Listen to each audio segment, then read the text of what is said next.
সমগ্ৰ ঘটনাটো ক'ব গ'লে একচুৱেলি আমাৰ দুজন বন্ধু মই আৰু অভিভাৱকাৰে আমাৰ এপটোৰ সভাপতি আমাৰ ডিমৰীয়া আৰু লগতে আমাৰ ভাইটি এপটোৰ অংকিত তো তেওঁলোকে একচুৱেলি আমাক মাতি পঠালে আমাক এটা ভিডিঅ' আমাৰ ভিজুৱেল এটা পঠাইছিল এই ভিজুৱেলটোৰ আধাৰত আমি গৈছিলোঁ আৰু ভিজুৱেলটো কি আছিলে KFC যিজন তাতে থকা আমাৰ সোণাপুৰৰ KFC যিখনৰ সেই প্ৰতিষ্ঠানটোৰ তাতে থকা মেনেজাৰ যিজন তাৰ নাম হেৰি আপোনাৰ শুভম ডুবে তো এই ডুবে যিজন ব্যক্তি ডুবে নামৰ ব্যক্তিজনে তাৰমানে প্ৰায়ে তেওঁলোকক অশালীন ব্যৱহাৰ আৰু লগতে দাবী ধমকি দি আহিছিলে আৰু আজি তাৰে এটা ভিজুৱেল আমি পালোঁ সেই ভিজুৱেলটোৰ আধাৰত আমি তাত গ'লোঁ কিন্তু যোৱাৰ পিছত দেখিলোঁ যে মানে এই তিনিজনী ছোৱালীৰ ভিতৰতে তাৰে এজনী ছোৱালী নমিতা শইকীয়া তাইক মানে KFCৰ বাহিৰত ওলাই ৰাখিছে তাইক অফিচত আহিব কাৰণে মানে KFCৰ এই সোমাব দিয়া নাই মানে তেওঁলোকৰ ৰেষ্টুৰেণ্টৰ ভিতৰত সোমাব দিয়া নাই তো সোমাব দিয়া নাই কাৰণে আমাক ফোন কৰি পেলাই জনালে আমি গ'লোঁ গৈ পেলাই দেখিছোঁ যে কথাখিনি হয় আৰু যে ডুবম বোলাজন যিজন আছে এই ডুবম বোলাজনে প্ৰায় মানে মানুহক দাবী ধমকি দি আহি থাকে আৰু প্ৰায় তেওঁলোকৰ ওপৰত কমপ্লেইন আছে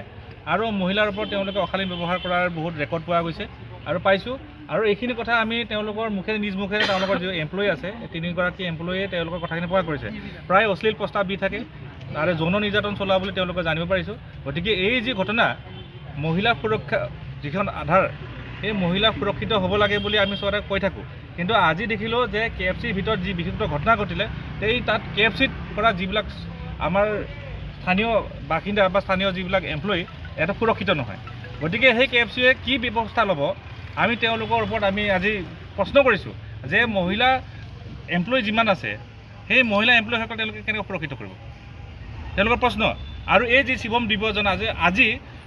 আমি তাৰ পৰা অহাৰ পিছত আমি পুলিচক ইনফৰ্ম কৰিলোঁ পুলিচে ইনফৰ্ম কৰাৰ পিছত পুলিচ লৈ পেলাই আমি গ'লোঁ এটা কমপ্লেইন দিয়াৰ পিছত তাতে গ'ল যোৱাৰ পিছত কি হ'ল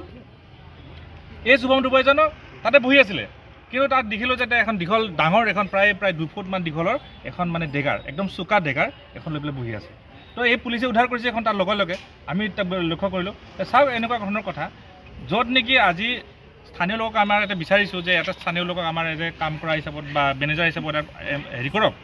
আমি আনএমপ্লয়মেণ্ট প্ৰব্লেমটো আছে কাৰণে আমি তাতে একো নক'লোঁ তাতে আমি শান্তিপূৰ্ণ আলোচনা কৰিবৰ কাৰণে আমি গৈছিলোঁ কিন্তু সেই ডুবমজনে আমাক উল্টাই ধমকি দিলে ডুবমজনে আমাক উল্টাই ধমকি দি পেলাই তাৰ ৰুমলৈকে মাতে আমাক শুভম ডুবেজনে আমাক উল্টাই ধমকি দিলে ধমকি দিয়াৰ পিছত আমি পুলিচকো ইনফৰ্ম কৰিলোঁ যে আমাক ধমকি দিছে তো আহিব লাগে কিন্তু তেওঁ নাহি পেলাই তেওঁ উল্টাই আমাক ধমকি দিয়ে আমাক কৈ পেলাই আপোনালোকে যদি দম আছে মোৰ ৰুমত আহক তো এনেকুৱা ধৰণৰ আমি স্থানীয় হয় তেওঁ UPৰ এজন বাহিৰৰ ব্যক্তি আৰু আমাৰ অসম চৰকাৰে কৈ আছে যে এনেকুৱা ধৰণৰ বাহিৰৰ কিবা আহিলে আমাক মানে হেৰি কৰিব নালাগে আমি গতিকে আমি সেইবিলাক মান মৰ্যাদা আমি চৰকাৰৰ কিছুমান আহ্বানক আমি মান মৰ্যাদা দি পেলাই আমি লাহে ধীৰে কৰিব বিচাৰিছিলোঁ যদি আমাৰ ঠাইত যদি অন্য সংগঠন হৈ গ'ল হয় তেতিয়াহ'লে ডেফিনেটলি আজি তাত কি অৱস্থা হ'ল হয় তাৰ ঠিকনা নাথাকিলে হয় আজি দিনৰ ভাগত যেতিয়া খবৰ পালোঁ তেতিয়া আমি এপছৰ প্ৰতিনিধি আৰু আমি কাৰ্বি ছাত্ৰ খণ্ডৰ প্ৰতিনিধি আমি KFCলৈকে গৈছিলোঁ যোৱাৰ পিছত আমি গোটেই ঘটনাৰ বিষয়ে যুৱতী তিনিগৰাকীৰ পৰা আমি কথাখিনি লৈ আমি থানালৈ আহিছিলোঁ থানাৰ পিছত আমি যেতিয়া সেই মেনেজাৰগৰাকীক আমি লগ কৰিব গৈছিলোঁ বা তেখেতক আমি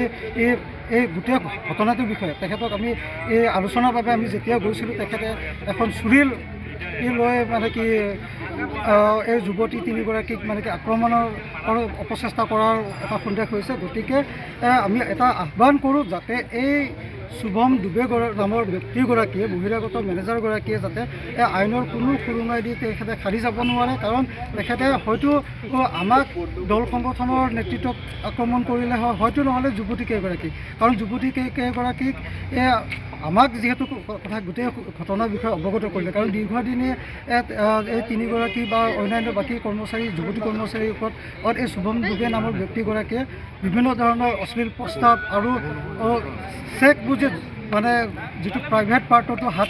হাত দিয়া বুলি আমাক যুৱতী কেইগৰাকীয়ে অৱগত কৰিছে গতিকে আমি আহ্বান কৰোঁ আৰক্ষীক যাতে এই শুভম ডুবেগৰাকীয়ে যাতে কঠোৰ শাস্তি পায় যিকোনো খবৰৰ বাবে যোগাযোগ কৰক 7099017330 লগতে 7099017110 নম্বৰত